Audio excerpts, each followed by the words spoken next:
Hello and welcome to Justice. I'm Melissa Francis. Prison for taking photos of classified workings of a nuclear submarine.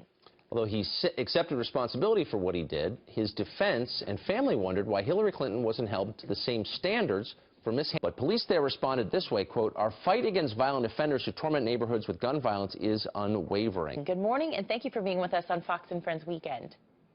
Good morning, and thank you for having me on. Now, I'm here today to learn so that we can together remedy injustice. to him and what happened to Hillary Clinton. What do you mean? Right. First, let me clarify on the lead into the story. So that the African-American community can benefit economically. Nothing is more sad than when we sideline young black men with unfulfilled potential, tremendous potential.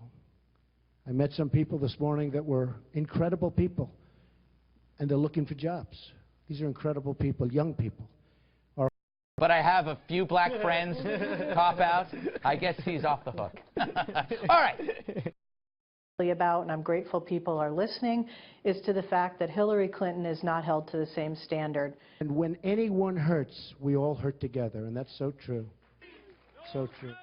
The event was not without protests. Several groups gathered outside the church chanting against Trump. Few clashed with police even.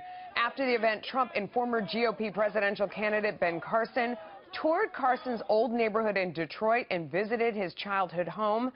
So the question is, will Donald Trump's message resonate with black voters, a community with which he is far behind Hillary Clinton in the polls? Donald Trump's senior advisor, Tana Goertz, joins me now. How did he do today? What do you think he accomplished? I think he did fantastic today. The feedback that I've already received was people love to see that Donald Trump, the Donald Trump that I've known for over a decade. He is a man who does listen to people. He heard the hopes and the dreams and the issues that were affecting African Americans, and he went into that community and he was open-minded and just poured his heart and soul out and just said, "I'm here to help. Okay. I will create jobs for you." It is a tough sell. I mean, he is way behind with African American voters, and some say, why do this as opposed to going to Florida, going to a swing state, courting another group of voters where he might have a better chance?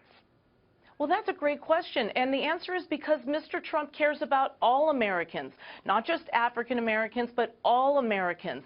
And he heard that they were desperately looking for help. He heard the hopes of them, and he said, let me go in. I might be misunderstood. And he is misunderstood with the protesters that were out front. So Mr. Trump went in, he shared his heart and soul. He shared that his message was, we are all brothers and sisters with one God, regardless of our colors. And I think it was a home run, and I thought it was perfect. And that's to a independently owned African American news network, which we'll see that interview later. In the inner city, if you look at the plight of people who have been abandoned there for a long time, struggling, trying to get ahead, that the policies of Democrats have failed them. But what specifically does he want to do differently?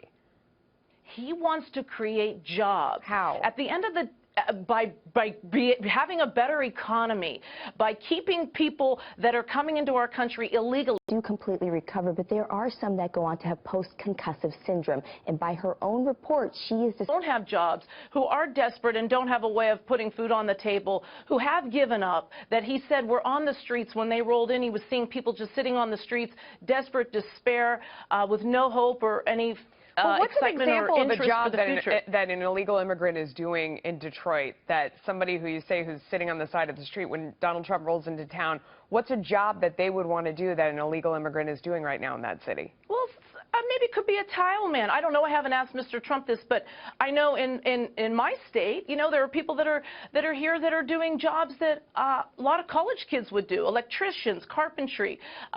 There's a long list of various different jobs, and Mr. Trump realizes the reason why we're so divided is because Hillary and the Obama economy has failed us, not just African Americans, but Americans. And with a bad economy, meaning no jobs, people get desperate and do desperate things. Sell drugs, become criminals, hurt one another. And Mr. Trump is he's a job creator. I know this firsthand.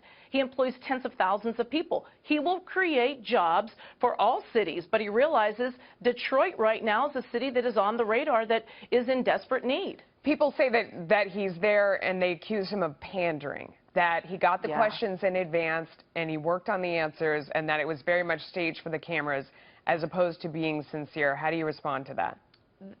Let me tell you what, Mr. Trump is very sincere. He is not pandering. He realizes that we're all Americans. He wants every American voter. He's saying, look at what Hillary and Obama have given you. Nothing.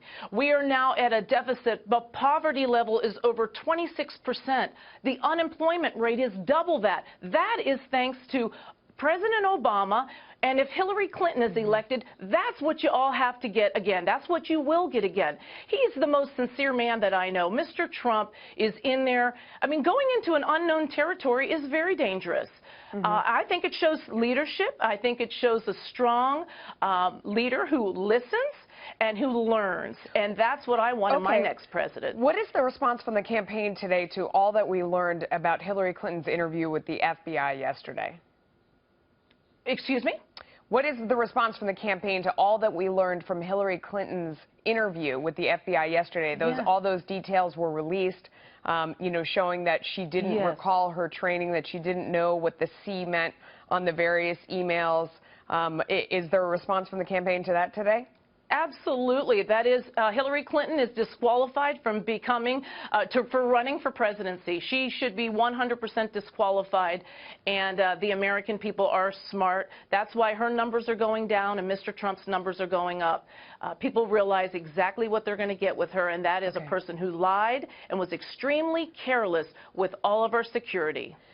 Tana Goertz, thank you so much for joining us. We appreciate it.